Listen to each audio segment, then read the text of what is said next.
전영화백은 굉장히 영리하고 정치적인 화가였습니다. 2011년 김정일 위원장이 사망하고 곧바로 그 김정은 총비서가 등장하는 그런 격변기 시대를 경험하게 됩니다. 이러한 격변기 시대에 무엇이 중요하고 또 어떤 것이 필요한지를 정확히 알고 있었던 화가이죠. 보통 이제 노송청광, 그러니까 황년준 화백의 노송청광이라는 그림이 전영화백의 소나무 그림에 그대로 투영되어 있는데, 앞서 이 황년준 화백은 제목에 비해서 그 표현하는 방법이 좀 잘 맞지 않는 요소가 좀 있었습니다. 여기에 이 전영화백은 시대의 흐름과 연결을 시켜서 이 황년준 화백의 노송청광을 좀 더 한 단계 발전을 이제 시킵니다. 그러니까 과거의 노송청광에는 없는 요소들이 이제 추가가 되는 것이죠. 그게 이제 뭐냐면 바로 소나무꽃입니다. 이 소나무꽃은 이 전영화백이 그리는 소나무에 일관되게 표현되어 있어요. 사실 그 소나무꽃을 그리는 것은 약간의 위험성이 있는 것도 사실이에요. 이게 무슨 말이냐면 이 소나무의 핵심적인 요소는 소나무꽃이나 뭐 솔방울 이런 것이 아니거든요. 이 소나무의 핵심적인 요소는 사실은 솔잎알입니다. 이게 파릇파릇하고 직선적인 느낌의 그 솔잎알이만 그려도 누군지 다 소나무인지를 알 수 있게 되죠. 소나무꽃은 보통 4월에서 5월 정도에 핀다고 알고 있는데, 이렇게 4월에서 5월이라는 계절 그 시간적인 제약이 존재하죠. 소나무꽃을 그리게 되면. 이게 무슨 말이냐면 가을이나 겨울 소나무를 그리기가 어렵다는 문제가 발생하잖아요.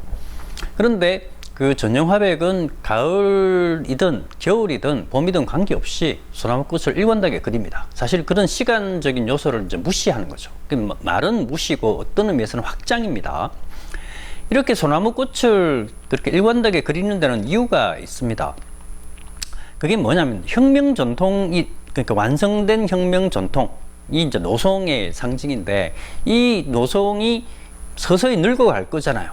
뭐 빛나는 혁명 전통을 가지고 있긴 하지만 그것이 시간이 지나가면 서서히 이렇게 늙고 병들어가고 쇠퇴해 간다는 것도 일반적인 것인데, 이 전영화백은 소나무꽃을 너머로 해서 이 소나무가 새롭게 다시 부활한다, 다시 새로운 형태로 이렇게 새 생명을 갖는다, 이런 의미까지 이제 확장을 시켜가는 것이죠.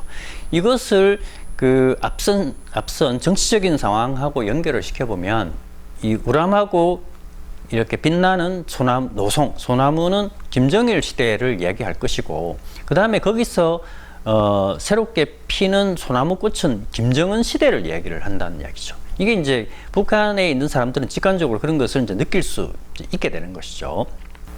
노송이 과거의 영광, 완성된 전통이지만 과거의 영광을 부여안고 서서히 늙어가는 나무가 아니라 끊임없이 꽃을 피우고 전성기를 새롭게 맞이하는 그런 나무다라고 하는 것을 정치적으로 연결시켜 가지고 김정은 시대는 과거의 전통을 단순하게 계승하는 것이 아니라 이 전통을 바탕으로 해서 더 나은 세대, 더 나은 시대를 만들어낸다, 뭐 이런 의미까지 이렇게 연결될 수 있는 것이죠.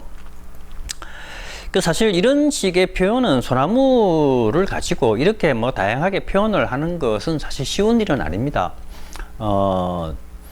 그런 부분에서 그 전영화백은 굉장히 정치적이다라고 얘기하는 것이, 과거의 전통을 받아서 그림을 그리되 여기에 새로운 상징을 끊임없이 부여하고 또 거기에 맞는 어떤 표현 방법을 찾아내면서 사람들한테 이것은 이런 상징이야, 이런 느낌이야라고 하는 것을 이제 이렇게 알려내고 상징을 만들어서 알려주는 그런 것이죠. 이것은 보통 화가들이 기존의 상징을 그대로 사용을 하고 답습하듯이 사용을 하고 거기에 맞춰서 그림을 그리는 것과는 조금 다른 행보라고 볼 수 있습니다. 그 상징을 만들어서 적극적으로 사람들한테 알려내는 역할, 이런 것들이 상당히 정치적이다, 이제 이렇게 이제 이야기를 할 수 있는 것이죠.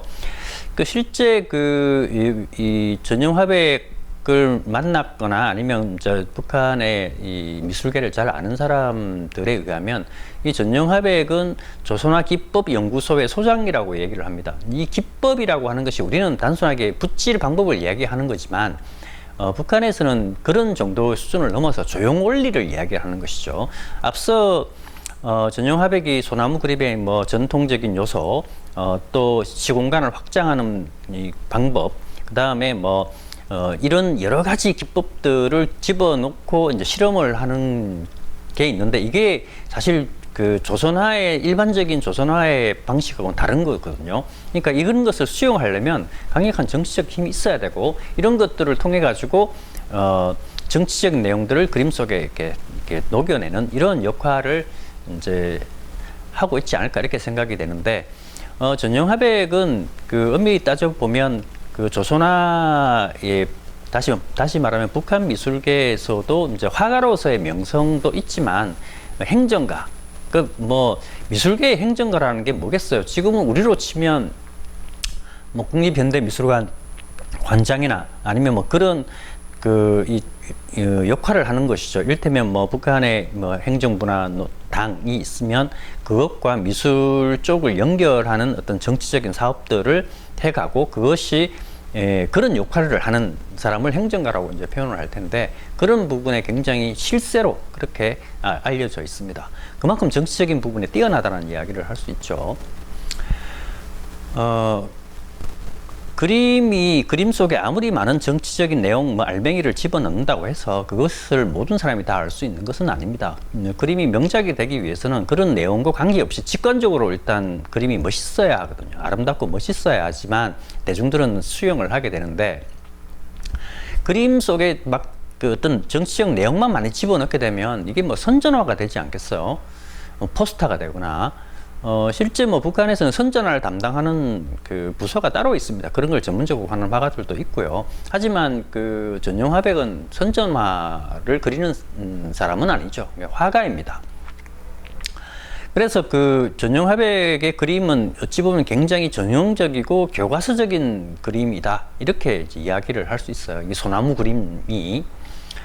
그림을 이렇게 보면 보통 우리가 뭐 연극을 이렇게 끌고 갈 때 뭐 기승전결이라는 개념을 좀 가지죠. 그림에서도 그런 요소들이 사실 많이 끼어들 수밖에 없습니다. 그냥 그림을 보고 끝나는 게 아니라 그림을 감상하면서 사람의 시선이나 감정을 붙잡아 두고, 그 다음에 이것을 좀 고조시켜 가면서 나름대로 이제 이 극적인 클라이마스를 이제 느끼게 하고, 그 다음에 이것을 이렇게 싹 해소해가는 이러한 일련의 과정들이 그림 속에 이제 녹여내는 능력 자체가 굉장히 뛰어난 거고, 어찌 보면 그렇게 하는 것 자체가 가장 일반적인 방식입니다. 전용화백의 소나무 그림을 보면 일단 사실적으로 그린 그림, 그러니까 아주 우람하고 사실적인 이파리 그림을 통해 가지고 사람들의 시선을 이제 끌어당겨요. 일단 그림이라고 하는 것이 사실적으로 그려놓으면 시선이 이제 끌려 들어갑니다. 본능적으로 뭐냐면 화면하고 이제 얼굴이 좀 가까워 이렇게 지는 거죠. 이게 이제 시선이 끌어당겨지고 있다라고 하는 것이 이제 몸으로 드러나는 형태인데, 이렇게 사람의 시선을 이제 끌어당기면 사람들은 소나무를 보면서 이파리나 뭐 이런 거 꼼꼼하게 그린 걸 보면서 이게 뭐지 막 이렇게 하고 이렇게 쳐다보게 된다는 거죠. 이러면서 자연스럽게 이제 소나무 꽃으로 이렇게 시선이 옮겨지게 됩니다. 이제 옮겨지면서 이제 긴장감이 이렇게 올라가는 거죠. 이게 또 꽃이 왜 그렸지? 이 꽃이 뭘까? 또 이 꽃과 소나무 사이에 어떤 그런 미묘한 느낌들을 이제 이렇게 보면서 이제 감정이 이렇게 조금 끌어올려지면, 이런 시선이 자연스럽게 소나무 기둥을 타고 진달래, 화사하게 핀 진달래 쪽으로 이렇게 가게 됩니다. 본능적으로 사람들은 이 소나무 꽃과 이 진달래 꽃을 번갈아 이렇게 보게 되면서 이제 이 심리적인 감정의 이제 울렁거림이 이제 발생을 하게 되는 것이죠. 이런 울렁거림들이 만들어질 때 이 배경으로 자연스럽게 시선이 가게 되고, 이 시선이 이제 가는 배경이 이제 여러 사물들이 풍경이 그려져 있기 때문에 이 풍경이 뭘까라고 하는 것을 찾게 되고, 그런데 이게 흐릿하게 그려져 있기 때문에 더 이상 긴장감은 유발시키지 않습니다. 그래서 이 소나무와 소나무꽃으로 또는 진달래로 이제 갔던 그런 감정들이 이 배경을 통해서 자연스럽게 해소되어지는 이런 전형적인 어떤 흐름을 가지고 있는 것이 이 전용 화백의 소나무 그림이 가지고 있는 특징이라고 할 수 있죠. 그런데 뭐 이런 요소, 이런 감정들을 가지고 이제 사람들은 이제 이 그림을 이제 자기의 요소에 맞게끔, 자기의 필요에 맞게끔 이제 수용을 하게 되는데, 우리가 그림을 이제 감상하면서 자기한테 어떤 의미로 이제 다가올 건가, 똑같은 내용으로 다가오지는 않거든요. 약간의 좀 차이점은 있습니다. 전용 화백에 그린 소나무를 보면 일단 그 사람들은 그 강인한 생명의 힘 같은 걸 느낍니다. 그러니까 아주 튼튼하고 파릇파릇한 소나무, 아주 거대하고 이러면 아주 이제 그 강인한 느낌을 주죠. 그리고 소나무 꽃도 그려져 있기 때문에 이게 이제 뭡니까, 이렇게 아주 활기찬 느낌을 줍니다. 그리고 그 이제 진달래꽃도 있으니까 진달래꽃은 아름다운 여성을 뜻할 수도 있겠죠. 그래서 이런 것들을 다 조합을 하면 사람들은 이것을 그 건강장수, 아주 건강한 삶, 뭐 이런 것들로 수용을 하고요. 또 하나는 뭐 소나무에서 꽃이 피니까 사업의 번창, 인생의 어떤 성공, 이런 것으로 수용을 할 수 있고, 사업을 하고자 하는 사람, 또 힘을 갖고자 하는 사람, 성공을 하고자 하는 그러한 생각을 가진 사람이라면 누구나 이 소나무 그림을 좋아할 수밖에 없다, 뭐 이렇게 이야기를 할 수 있겠습니다.